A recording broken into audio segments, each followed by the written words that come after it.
thank you for being here. This is the 4th webinar in Edify Learning Series 10 webinar series, and it is part of fulfilling certification requirements for socio-emotional learning. So if you have any questions about that, please contact Priya. She will tell you all about it.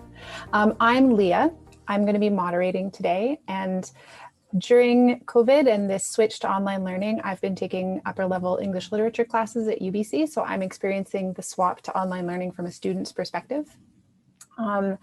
Having experienced so much online learning this year, I know that it's awkward to write comments or ask questions in this kind of setting, but please, I encourage you to, as you come up with any thoughts or questions, just type them either in the QA section or in the chat section, and either Priya and I will answer them as we go along, or we can get to them at the end. If we don't get to any questions, they'll be in the follow-up email. I'm going to hand things over to Priya. She'll introduce you to Edify and to our presenter, Ramita.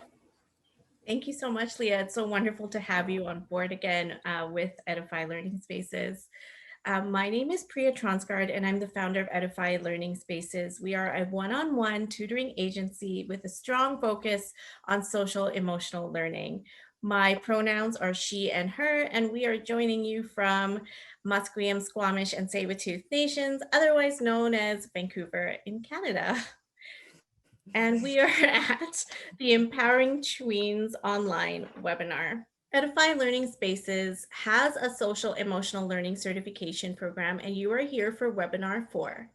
Our focus is on 1, responsible decision-making, and 2, relationship skills. How they relate to us as parents today is 1, how do online personas affect our preteens and teens' mental health? And 2, how do parents develop boundaries to create safe online environments? And which is why the proud owner of Elevate RA is here. Elevate RA is a wonderful program that is a mentor program that helps empower preteens by building confidence, emotional intelligence, empathy, kindness, and resilience. And Ramita says it's open to everybody, although we are focusing today on girls who identify themselves as such, but she said it's open to everyone, and we can find out more information at www.elevate-ra.com. Let me tell you about Ramita. I'm so excited that she's here. Ramita is originally from Vancouver, and she moved to London, where she worked intensively at an inner city school, and she's lived in New York and is joining us from Singapore today. And her experience includes 15 years of classroom experience, working in the learning support department as well. And through these experiences, she learned that kids need to be championed to pursue their dreams. Ramita's passion has become learning and developing new methods, research, and strategies to support kids. And if that's not enough, also mom of 2 and has a cute pup, which we talked about earlier, Ramita has recently launched her podcast, the Elevate podcast, which is designed to engage thought leaders, educators, activists, and creatives in conversations to empower youth. And you can find her podcast on, there's so many, Spotify, Apple, Google, or Podbean. And it was really a pleasure to listen to one of the activists on your podcast, Sienna Castellon, who is a award-winning activist who's a teenager and has overcome her own challenges. So I think this podcast is really wonderful, and I'm so glad that there's that missing piece. You know, we get so much information about infants and toddlers and how to empower ourselves as adults, but there's that missing space. And I think Ramita has really found the information that we need. And I'm so happy that she's here today, helping your preteens thrive online. And really a pleasure to have you. And thank you so much, Ramita, for helping us talk a little bit more about this important topic. Oh, thank you so much for that introduction, Priya, and thank you everyone for being here today. It's great to have you on board, really. I'm delighted to be here and share some of the knowledge that I've acquired through the things that Priya's just mentioned from my experience. Now, I don't want to at all preface by telling you all of this by saying I'm some sort of expert on social media. I am not, but I have been very fortunate to work with people in education, with head teachers, educational psychologists, clinical psychologists, and therapists, and obviously with young people themselves for a number of years. And obviously being a mum of a teen has taught me a lot. So really what today is about is sharing that information. I'm passionate about getting as much information out there with all of us as we can. And we are continually learning because it's an evolving phenomenon, isn't it? So I think why many of you are here today, I feel like you are here like me, because you find the big convoluted web we know as social media to be tantalizing and demoralizing in equal measures. We are all on some level really drawn into the invitation of being more connected to the lives, especially in the current climate, with our friends, our family, acquaintances, and of course, even the access now to feel connected to celebrities is it's so readily available. And so therefore the huge uptake to devices and certain apps is really not all that surprising. As an adult, however, we are completely capable, maybe not accepting, but we are capable of understanding that our brains are being manipulated by the various platforms that make up the landscape of social media. Accepting and learning about the science behind dopamine addiction is important, but sometimes it's barely manageable for us as grown-ups. So how then do we expect our young, impressionable tweens and teens who are grappling with self-confidence issues on a daily basis to navigate this? It's essential for us, our youth, that they don't equate their happiness with the number of likes on their latest selfie or TikTok video. Ensuring that our children are happy has never been more important, especially as we see bullying and societal pressure that has risen to incredible heights, thanks to the impossible standards of social media, Photoshop, filters that are used far too frequently. I think celebrating individuality, experiencing happiness in simple joys seems to have gotten lost along the way, and we probably need to readdress this balance. One of the very first things I wanted to say to you is how much young people are relaying to adults, teachers, other people, to us, which is to really be mindful and considerate as parents and educators how busy we keep our kids, or just to sort of keep an eye on that, because especially when they get older and into the teen years, that the school days get longer, homework gets incredibly tougher. And so that, on top of playing any sports, learning an instrument, going to any kind of religious schools, learning an additional language, having lessons on that, means that their days are so filled and packed that the actual downtime that they get to hang out with their friends becomes so limited, and they're finding it harder to even find a free time between them and their friend, because their friend is also just as busy or just as timetabled out that they can't find opportunities to hang. And then therefore they retreat to their phones as a way of feeling connected. And that is something that probably we need to find a way to strike a better balance and look at the external factors that are keeping our kids connected. I think when they're younger, it's a lot easier to do. First of all, you have less pressures, but we as parents take ownership of their play dates and we schedule social fun time. But I think kids probably, we make a greater conscious effort of allowing them some freedoms to see their friends in person. It might obviously, in a post-COVID world, this is hard in the situations many of us find in now, I know. So I think cutting them a little bit of slack in this period is definitely warranted. So despite the many wonderful ways in which social media can and does connect us, there are studies that are showing a growing body of evidence that concludes that it is actively doing more harm than good to our mental health. And it will continue to do so if, and this is the big if it remains unregulated. You know, this phenomenon is explored in incredible detail in the recent eye-opening Netflix documentary, which I'm sure many of you have already seen. But if you haven't, it's called The Social Dilemma. And the movie uses a combination of dramatized stories with professional commentary from industry insiders to show us the dangers of social media.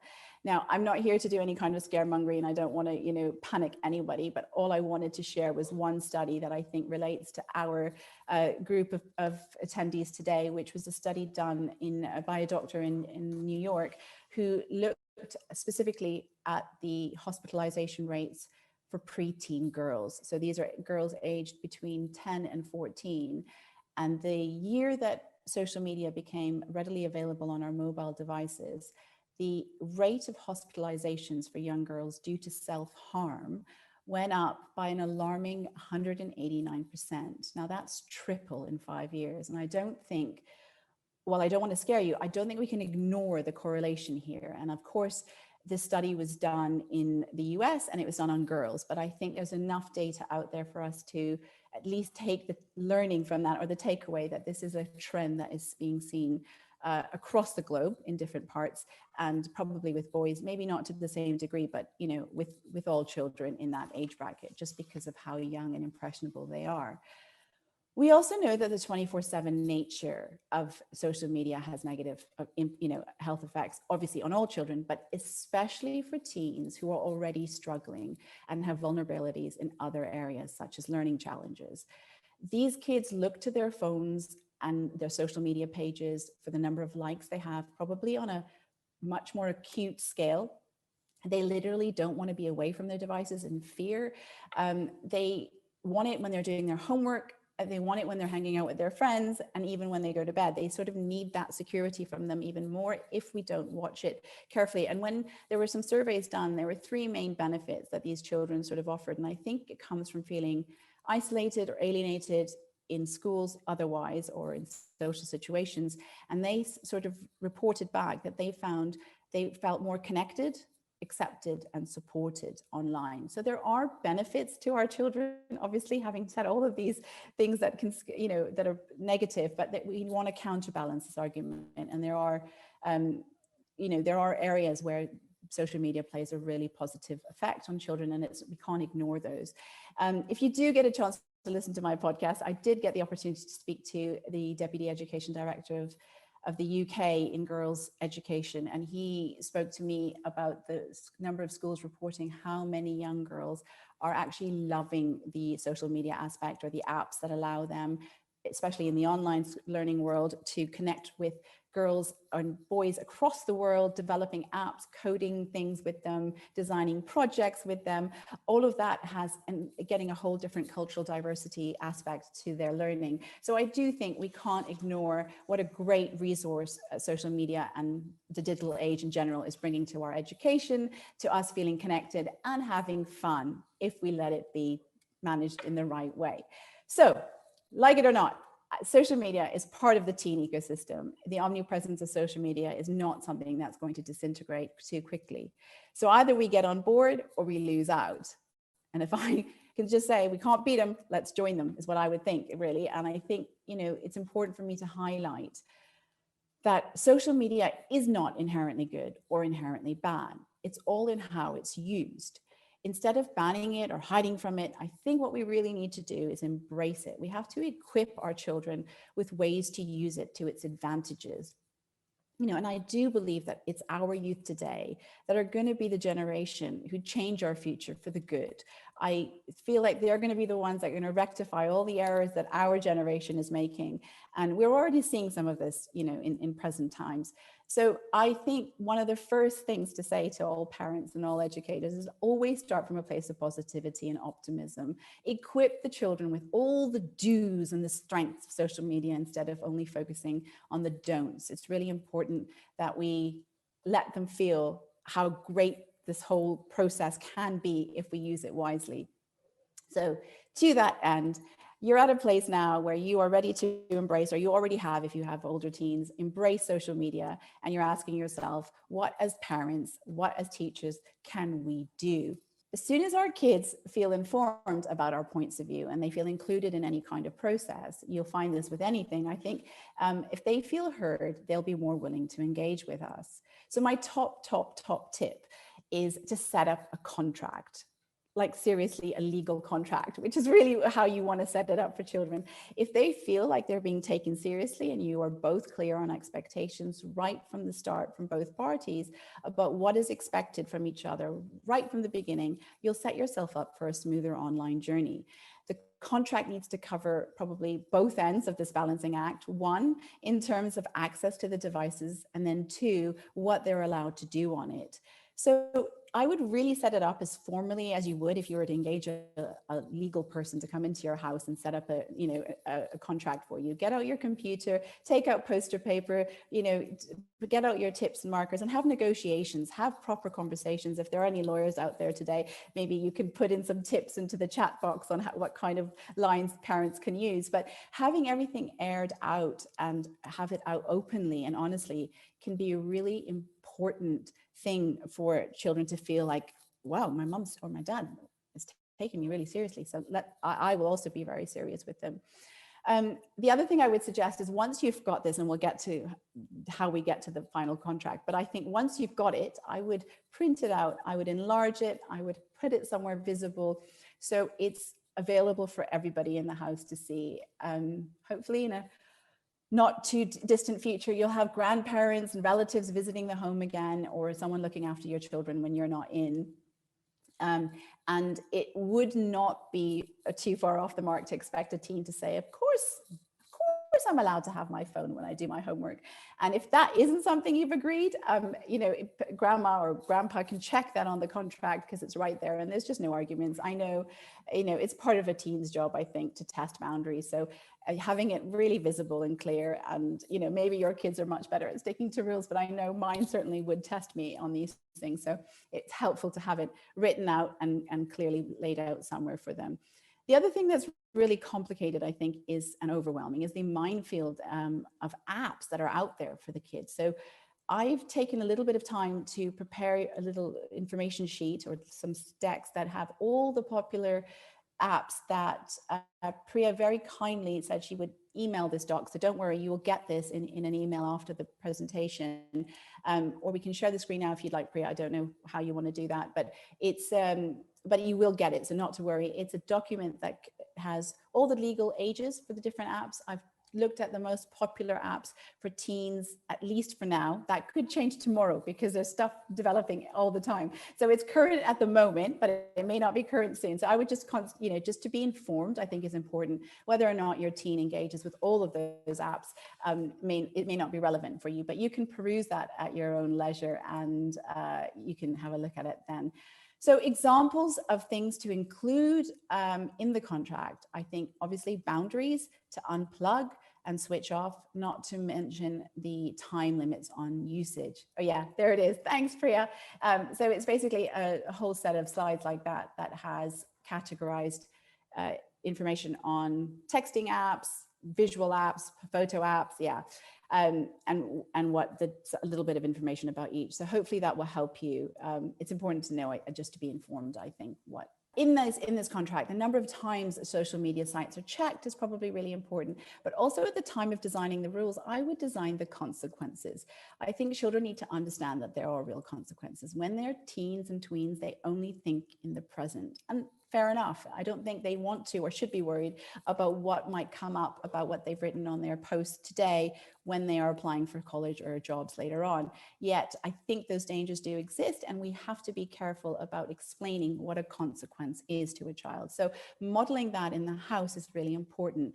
And I think it's important for us as parents to make these consequences whilst we're in the middle of our negotiations at the start of the journey. There's nothing worse than being in a heated moment, catching your teen breaking a rule, and then at that point making a really unrealistic demand of them, saying, right, I've banned your phone, you're not having it for 3 months, which is not something you can practically follow through on. So that brings me to my next point, which is make sure you can follow through on the consequences and that you do so, because I think if they get away with something at the start, then they will continually keep testing the thing. I know it's very hard for us parents to be the person that is the bearer of bad news, but I would really encourage you to bear that whole "you are the worst parent ever" eye roll for the weekend, because it will make you the best parent in later situations, and you will do yourself and your child lots of favors if they understand that actions have consequences.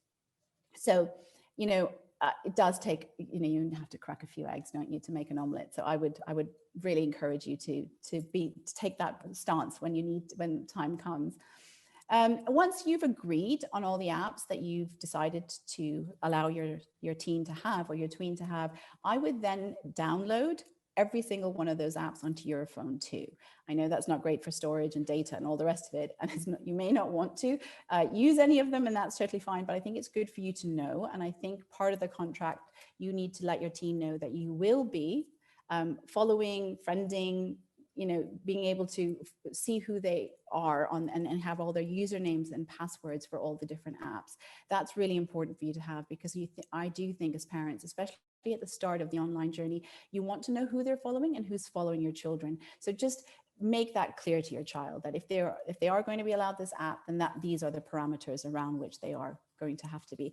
You can obviously promise them not to ruin their online reputation by commenting or liking any of their posts. I think that's an important thing to remember. We don't want to harm them in that world, but just to be a sort of a silent observer of things from the background is probably key.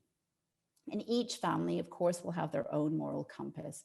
How we navigate our own rules and regulations is highly personal, and what matters to one family may not matter to another. So being very transparent about this and your discussions with your child, also among you and your spouse or partner, is important, because you'll be surprised how many times what you think is okay with one parent isn't so okay with the other. So, it's important for our kids to hear it from anyone looking after them. So any carer that's in the house that might be with your child, is engage all of them and explain to your child that every, different households with your friends will have different things. And sometimes it's hard for teens to accept why their friend is allowed something that they're not, but it's important for them to understand that they're your rules for your home, and that they don't always match everybody else's. And you'll know your child. Some of the examples of this type of thing is, I know parents who, for example, on photo apps will have rules around children not posting anything below their shoulders, so headshots only, nothing below that. I know other parents that will say, I want no physical images of you or your friends on it. It can only be pictures of what you're eating, what you're drinking, the scenery in front of you. At least at the beginning of this contract, you are not to post any, pictures. Now, these are highly personal. I'm just giving you examples of the things that different parents talk to us about. The other thing I would suggest is, although it's not great, but being prepared for disappointment. Speak to them about the fact that as much as we like to believe that all people are as kind-hearted as we are, or our children are, that not everybody else is. And there are people out there that might say hurtful things or comment things that they are not, that are untoward. So, and to tell them what to do when they feel hurt by a comment, explain to them to come and share it with you, to talk to you about it, not to internalize it. The other great thing to talk to them about, which isn't wonderful to experience, you're having your child sort of feel excluded because they found out something was on the internet that they weren't included into. So FOMO is prevalent. It's a real thing. It's the fear of missing out, for anyone that doesn't know that acronym already. It's not great, obviously, to watch your teen experience that, but I think preparing them allows them to deal with the disappointment a little bit better. The other thing I want to highlight to you is that a lot of children get away from the friending their parent and sharing content with their parents online by having multiple accounts under pseudonames. Some of you may already know this, but I just wanted to make you aware of the fact that if you tell your children that that is something you know is happening, and that it's not an expectation you have of your child, that you want to create this honest, open communication with them, then hopefully you won't have to deal with that later on. And it's just something to be aware of, really. Our children also seem to forget about this idea about, oh, it's just 24 hours, whatever that joke was. It was really funny. It was only meant for one of my friends, and it's going to be deleted anyway. But I think we really have to remind them that there is something called a screenshot. And so whilst they think it's a 24-hour self-destructing app, a screenshot is forever. And if somebody does take a screenshot of something that they don't find funny or they don't find helpful, then our kids have to take responsibility for that. So they really need to be prepared to post, comment, or put anything out there that they're happy for anybody to see. I would also encourage you as parents to just do spot checks, check their browser history, just keep an eye on things as especially when they first start, they'll get bombarded with information. There's just so much out there, and there will be topics and vocabulary and things that they will come across that they may not have heard before. And you want to make sure that if they are Googling things and they want to know things, that you're there for them to lean on should they need that. The other great thing I want to do is, remember I said to start from a place of positivity. So I think it's really important to talk to them about how social media can be used as a force for good. We've seen that with the Black Lives Matter movement. We've seen it with climate change initiatives. Show them how many wonderful benefits there are and how they can be a contributor towards one of these great initiatives. Remind them that everything that they post, everything, whatever it is, a text, a photo, it can be seen, and it will be seen, as if for them to use their social media as an ongoing press conference after a really big game, and that they've been handed this mic, and all their friends, their follower, and potentially the world is their audience. So to really be mindful of how they can use this platform for greater good. I would also encourage you as a family to have fun together with it. I know they'll cringe and they probably won't want you to, but at least offer up the fact that you'd love to try a TikTok video with them, for example. Or if they're really interested in certain sports people or, topics or singers, or if you find a YouTube video or articles on it, send it to them, engage them on it, show them you're interested. And our teens may not show us that they care, but I think your interest in their life means a lot. And just dipping into their interests in their world for a little while can really create a nice atmosphere in the house. And social media doesn't always have to be such a daunting topic. It can be a fun thing.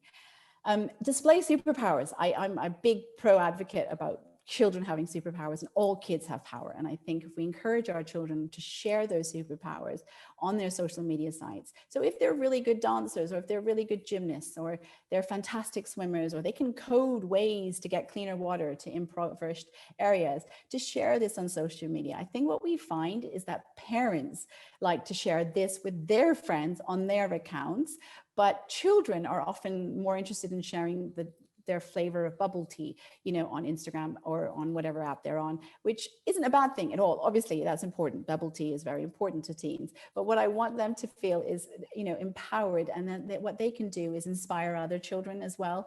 If they find a new bike trail, if they've hiked a new mountain or something that they've discovered at the weekend, to share that. If they've been involved in charity events, get their other friends involved in it. And I think that can be a really nice way to use social media for the force of good, not in an arrogant way. Obviously, it's important to encourage, their humility as well. But you get the idea. I think it's important for kids to explain who, their authentic selves to and show who they are, as opposed to blending in with what everybody else is doing on social media. There's obviously a lot of talk on cyberbullying. So I would encourage your children to talk about cyberback and sticking up for others. We need to teach our kids, when they see someone being put down, or to back them up with kind words, encourage them to send, lots of heart emojis, do something kind for the person, who has been hurt. So shutting down bullies by building up the bullied, I think, is a really great strategy. Another very key area that I really want parents to think about is actively listening. And active listening is something that I talk about anyway, and we want children to be good listeners. But I think one of the ways we can do that is by role modeling our own good listening skills. If they are telling us something, make ourselves completely present for them. If they want to share something and we're in the middle of a work call or whatever it is, to make that time to talk to your teen. So important for the teen to understand that they've got your undivided attention, because there will be information on racism, gender biases, sexuality, all out there for them, and they might be confused. But give them as many possibilities that there are for you to listen. And the thing with parents, and I think it comes from such an instinctive good place, is that we want to run to solutions quickly. But it's important to remember that sometimes our teens don't want solutions, they just want to be heard. So if they are telling you something, just give them your 100% attention, eye contact, engage with them, be open to it, and hold back on any opinions or solutions. I think if we offer any judgment or interrupt them, or we give them any counter arguments, then they will be less likely to want to come and talk to us. So just like we probably already do that, and it's great. I'm sure we're all wonderful listeners anyway, but just a reminder that if we, and then we model this, they'll, you know, hopefully when we talk to them, they won't be looking down on their phones and say, yeah, school was fine, school was fine. They'll also look up and give us eye contact. You know, it comes over time. It doesn't always happen, but it's something to hopefully work towards. The one aspect that I am going to urge, and obviously everything else is so personal, but the one thing that I'm going to urge and insist all parents really work towards in their contract is keeping devices and phones out of bedrooms overnight. I heard this firstly from Ariana Huffington, and I think it's a really great piece of advice to offer parents, is to set up a physical bed, a charging station for all devices outside bedrooms, you know, and you can make it sweet. You can have a little blankie, you can do whatever you want, but it's really important to do the physical act of tucking your devices in, covering them up with the blanket, and, you know, even kissing them goodnight if you need to, because the importance of recharging your devices is parallel to the importance of recharging our brains. And in order to get yourselves recharged and our children recharged, they really need to be switched off. I know this is going to sound almost impossible if you've got older teens, but giving yourself an hour between bedtime and the last time you've looked at a device is ideal. It's optimum. It may not be possible, but I think if you can work towards as close to that as possible and give your children time to read or draw or just talk to you in that last hour before bed, it will allow their brains to be less stimulated so that they can go into that deeper, sounder sleep, which we know, you know, the benefits of a good sleep, on the impact on the central nervous system, what it can do to our focus, attention, mood, concentration the next day is massive. So I don't think I need to get into all of that science right now, but it is important clearly then for parents to model their own healthy relationships with screens and social media as well. And I've, hand up high, you know, have started putting my phone to bed outside as well. And it is nice not to reach for it in the morning. And I know kids will say, but I need it for an alarm clock. I really rely on it, mummy, or it's got to do with my homework. You know, get them an alarm clock, and if their friends, you know, need them, they can phone them. They don't need to text them. We can hear the phone ringing from whatever room it is. So I think that's really important for us to remember, that we need to, you know, really take charge of this and model ourselves what we want our kids to do. They do look to us for that. Of course, I think parents should be seeking out additional support for teens with underlying or any kind of social emotional struggles. We know, I would really watch your child, you know, if they've been connected to social media, and just talk about their behaviors afterwards. Do they seem a little bit more irritable, or do they come down after having a great Snapchat session and they're really upbeat? You know, call their attention to what you're seeing in their mood and behavior. And then you can determine whether or not they need to make a change in this contract or their activities around social media. So it's an evolving document. It's something that can be renewed at any time. Clearly, you know, our phones normally get renewed and a contract gets renewed after a year, but you and your teen can revisit your contract. That's the beauty of it being your contract, you know, whenever you need it. So after 3 months, if you notice that, right, actually we need to reassess this, or you are a little bit too young for this app, perhaps the content on there isn't right for you, or, you know, just reassess all of that. It's just important to monitor it. My closing thoughts, and I'll open it up to questions soon, is that these are just a few of things that I put together for you. It's an amalgamation of ideas. Clearly, this is an online education needs to be addressed both in homes and at schools. And I think schools are doing a great job at talking about internet safety. I think most schools offer talks to parents on internet safety. I would encourage all parents to attend those or log on to them as they're happening online. Because we do run the risk of depriving our next generation of leaders of the skills that they need to navigate one of the greatest influencers on their social development if we don't focus on it. Empowering them is key. And I really do have to say thank you to all of you for being here today, because that is the first step, you know, just talking and hearing what types of resources are out there and available for you. I know many of you have heard the facts before, and you're aware of the association between self-esteem and external validation through social media. None of this is new information. However, it is shocking that we still haven't sufficiently equipped our teens to deal with the enormity of the risks these dilemmas present. So I think we can and we are doing better to address this. And I think you being here is fills me with gratitude. I'm really grateful for this conversation, and I can't thank you enough for being here and taking the time to listen. So thank you very much. That brings us to the end of my talk. And I thought we would leave it open to you all now if you have any questions. Thank you so much. That was amazing, Ramita. There's so many tips. Oh, I'm glad you thought so. I'm really happy. It's an overwhelming world, isn't it? And so I think as you can break it down a little bit into something called a contract, then it doesn't feel so scary because it's a document as opposed to information flying in from everywhere. Oh, we have a question in the Q&A from Landau. They say, my 11-year-old seems more nervous lately when she started her 6th grade. We never put educational pressure on her, but she is kind of putting it on herself. She is kind of upset if she didn't do things or get grades perfectly. How can I help her loosen up and relax more? Thank you. Oh, bless her. So 11 is a funny time, isn't it? There's so much changing in that area of development. It was a daughter as well? I believe so. 11-year-old girl. Yeah. Okay. Yeah. So girls at 11, I think, have all sorts of things they're trying to navigate. Loosen up and have fun is so important. If you loosen up and tell her what, I think one of the great things that I talk about is all of this is something that we're creating in our brains, right? And it's something that I'm really passionate about telling our children.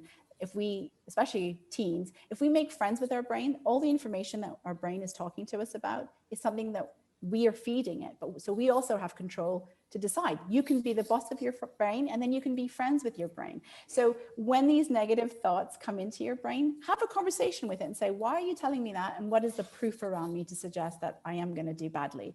It's really important for them to understand that all of this stuff, when it comes, as they get closer to senior school, they start to think all of this at 11. What's the worst thing that can happen tomorrow at school if you fail this test at 11? Is it really going to affect your university applications or your job application or whatever it is? Is it going to stop you from being the millionaire YouTuber that you want to be? I don't think so. No one's going to ask you what happened in grade 6 geography or what it is, whatever it is that's that they're worried about. But if it's to do with friendships and things, I think that's another great thing that girls worry about. It's a big concern for lots of parents. And I think that is conversations, bringing them in, bringing all the friends over and just sort of seeing how your daughter interacts, or possibly breaking up bigger social groups into smaller friendship things. I don't know if that answers your question, but it can help alleviate kind of the anxiety around being in, how do I act in this group or making new friendships.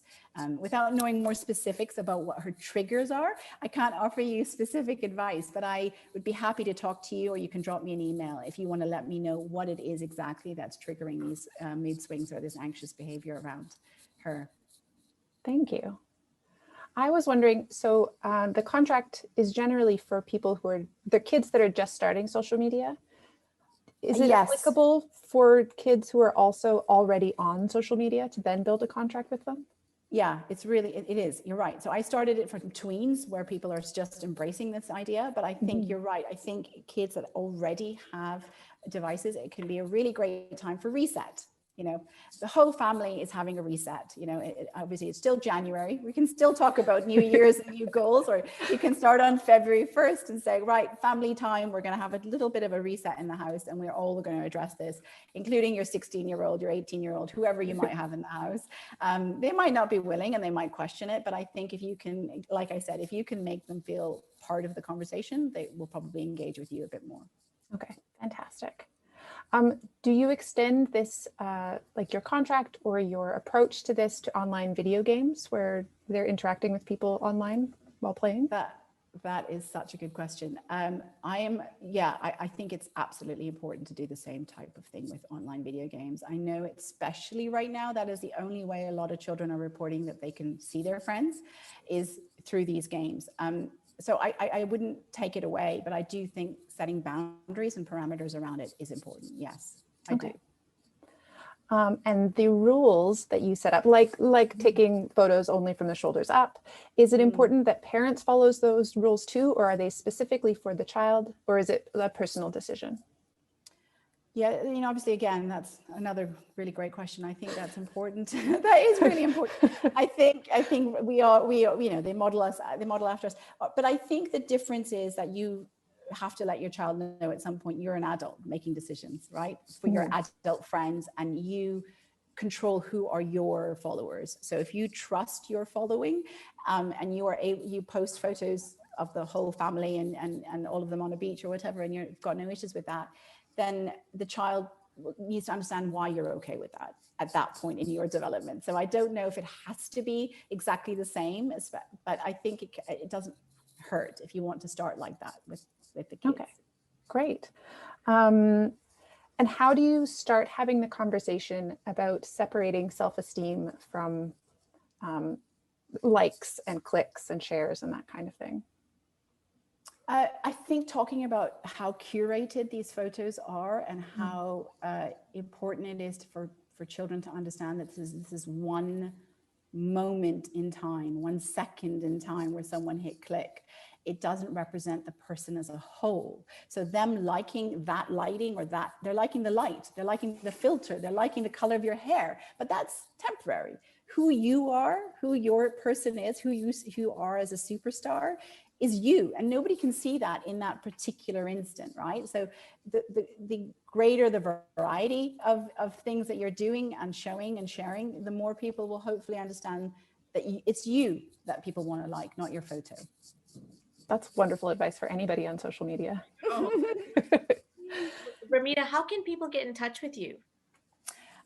Very good question. So I have a website. I have all my email information there. I'm on social media as well. So you can contact me on LinkedIn, Instagram, Facebook. You will find it on elevate-ra.com. That's my website, and all the information. I think we probably can send that to parents as well on the email, but that slide had all my contact information there, and I'd be more than happy to talk to anyone. Okay, that's wonderful. Fantastic. Thank you so much. And you have another season coming up for your podcast, right? Yes. So for the people that were talking about, an anxious child and the brain and all of that conversation I was just having, I just recorded a wonderful episode recently from somebody who has spoken specifically to that and written books on it. So, stay tuned. I've got some great episodes coming for all of us to engage with, and hopefully in February you will get series 2, and it'll bring a whole set of different speakers. And this time I've spoken not just about neurodiversity as a whole, but I've taken specific learning difficulties. So I have a specialist on attention deficit disorder, ADHD, so hyperactivity disorder, and a specialist on dyslexia as well. So we should be able to explore more of that in the next series. Can you come back? Can you come back? Oh, yes, it's been such a pleasure. Of course, it's been so nice getting to know all of you and seeing the great work that you're doing. It's wonderful. And I think, like I said, it's all about sharing, and working together is how we're going to make the difference we want. So, of course, I'd love to. Okay, thank you so much. So we'll make sure that we get everybody your information and the next newsletter, and we'll also have a link to the recording as soon as it's ready to go, and then people can get information from there, and it will be on YouTube as well. So you'll get the information from this webinar on the newsletter as well as on YouTube. So there's plenty of ways to get the information that we got from you today, Ramita. It was wonderful, and I couldn't stop listening to all the different things that you mentioned. And yeah, we've got some love from Len. I think she said thank you, and that was so nice that you answered her question. And if anyone else has any questions, I will definitely make sure that they have your contact information. And thank you, everybody. I think we're going to log off now. And yeah, I'm going to stop the recording. And thank you, everybody. And stay tuned for the next webinar. Bye-bye. Thank you so much.